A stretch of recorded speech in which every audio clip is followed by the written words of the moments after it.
Welcome to my channel, Clark the Realtor. Don't forget to subscribe and let's get started. Alpharetta reviews short-term rental ordinance. In October of last year, the Alpharetta City Council held a public meeting to discuss the possible implementation of a short-term rental STR policy within the city limits. After hearing from both residents and current STR operators, which are short-term rental operators, city staff proposed an ordinance which was presented to the council in mid-July.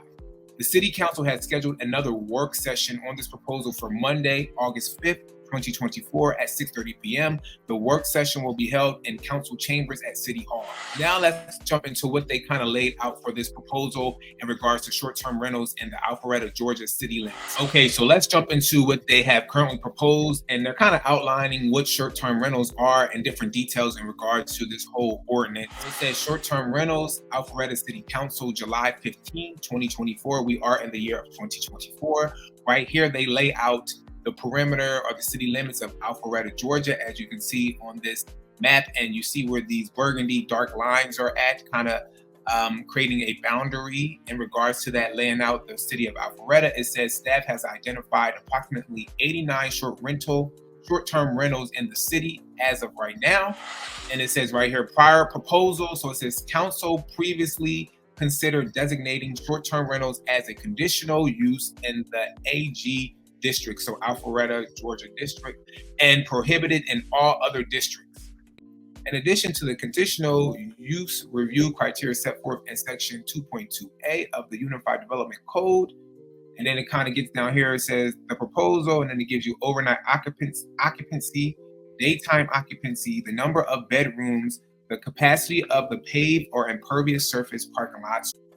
Impervious is basically any surfaces that water runs off of or doesn't allow it to seep into the soil of the ground. So parking lots, roofs, sheds, etc.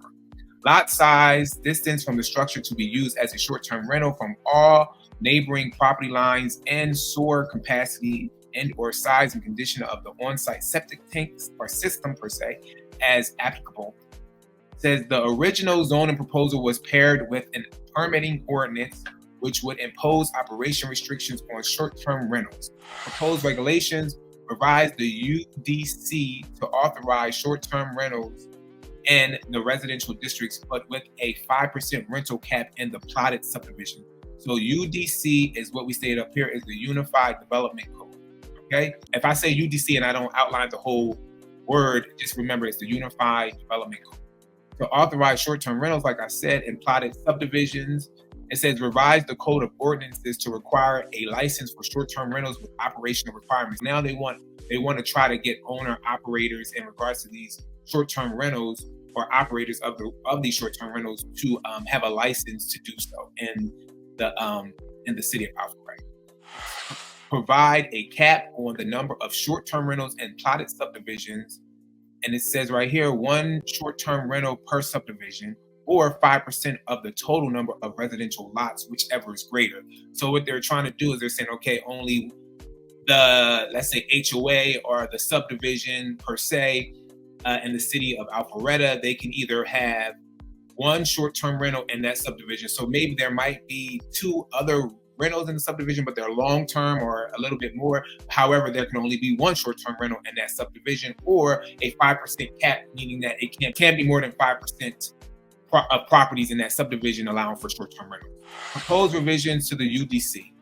Variances to the rental cap may be submitted for consideration by the city council. So when it's talking about variances can be submitted to the city council, it's basically saying people who already have short-term rentals in place in this particular area or this particular subdivision in the Alpharetta district or city per se, they can submit a variance where they can still be able to operate their short-term rental. And of course, they probably are going to require them to get that license to do so. But these owner operators or operators of short-term rentals that are already in place, they will have to submit a variance to the city council for consideration. So let's see how they kind of lay out what short-term rental means to them. It says an accommodation for transit guests rented for the purpose of overnight lodging for a period of less than 30 days. For the purposes of this definition, a short-term rental shall include all housing types, but shall exclude bed and breakfast establishments and boarding houses as they are defined by this code. Short-term rentals shall not constitute a home occupation as defined by this code. Proposed licensing ordinances. It says requires a short-term rental license on an annual basis, so you will have to apply annually to get that short-term rental license. Establishes qualifications for issues of a license. Subjects short-term rentals to various operational requirements. Provides for the suspension or revocation of a license. And it says provides for violations and penalties. Applications. Required on an annual basis, you will have to apply again on an annual basis. Information provided, you have to provide the property information, the owner information, the local contact person, the number of bedrooms, occupancy calculations, acknowledgement of all regulations, and verification of an on-site septic or sewer service. Operational requirements. Occupancy must be memorialized by written agreement. Overnight occupancy 11 p.m. to 7 a.m. limited to 2 persons per bedroom plus 2 additional persons. If serviced by sewer, 2 additional persons per residence. In no case shall overnight occupancy exceed 15 people. So they are limiting how many people can stay in said occupancy and said property, I should say. Individuals under 2 years of age do not count toward maximum occupancy. So if you are bringing little ones, toddlers, infants, they won't count towards that person limit if they're under 2 years old. Daytime occupancy shall not exceed the overnight occupancy plus 4 additional guests.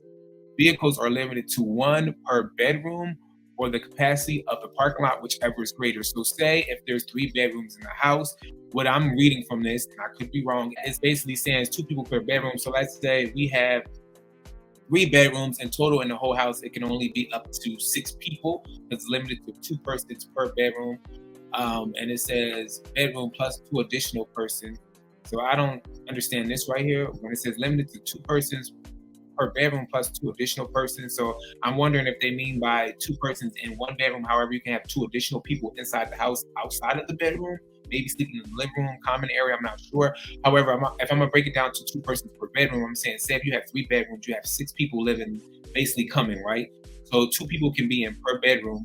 However, right here it says vehicles are limited 1 per bedroom. So if you have 6 people there, you can only have 3 cars or the capacity of the parking lot, whichever is greater. So if you have say if you're renting out a house and you only have a 4 parking pad structure, they're either allowing you the 3 cars because it's 1 per bedroom, or if you have an additional 2 people staying, like stay in a common area or living room space, you can have up to 4 vehicles because that parking structure only allows for 4 on that parking pad. So that's kind of what I'm interpreting. But again, always reach out to them and they can interpret it further. This document is a document of 632 pages. However, this is just their proposal in regards to short-term rental. So we're breaking it down to just 18 pages. So we're almost finished. We're on page 13. Operational requirements: notice to be posted in the short-term rental. Owner and local contact person information, name and address of the nearest hospital, maximum number of overnight occupants, daytime guests, maximum number of vehicles in designated parking areas, trash pickup information, noise violations, copy of short-term rental license. Operational requirements: life safety. Bedrooms must comply with safety codes in effect as of the date a CO was issued. Bedrooms, hallways, and common areas must have a smoke detector that meets IRC standards. Each flume must have a carbon monoxide detector and fire extinguisher. I think they meant to put room, but I don't know. It might be flume. I don't know what a flume is. If you guys know what a flume is, and maybe I'm interpreting it wrong, put it below in the comments. But I don't know what a flume is. I think they said, but I might be wrong. House number must be visible from the street, so you got to make sure you have your house number visible. You can't be having your little numbers falling off or disappearing or fading away. It needs to be visible. Other requirements: occupation taxes, timely payment of all property taxes. Apartments are not eligible. Local contact person must be available to respond to the local location 24/7 within 3 hours. Maybe a managing agency. So right here it says it must be available to respond to location 24/7 within 3 hours. So if you are going to be the person, you're not going to hire a managing company. You will be responsible with responding to anything that happens within 3 hours. So there's a 3-hour time limit that they're putting in place, and even the management company is going to have to do the same. So make sure you hire an effective management company that's going to be able to get over there within 3 hours, no matter when. All right. Contact information must be kept current with the city. Suspension or revocation of a license. So this is basically saying how your license can be suspended or revocated or forfeited if you don't do as follows. So it says right here, violation of the short-term rental ordinance or noise regulations. The applicant provided fraudulent information in the application.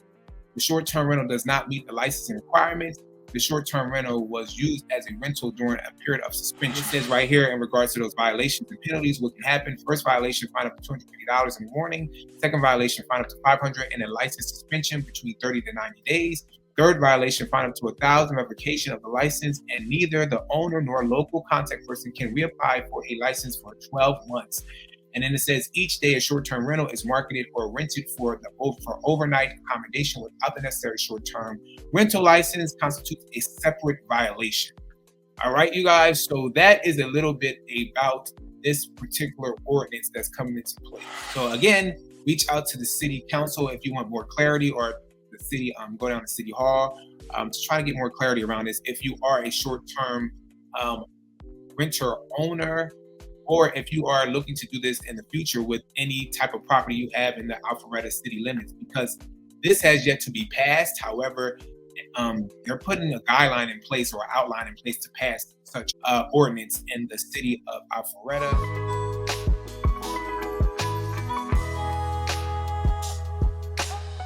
Thanks for watching. Don't forget to subscribe.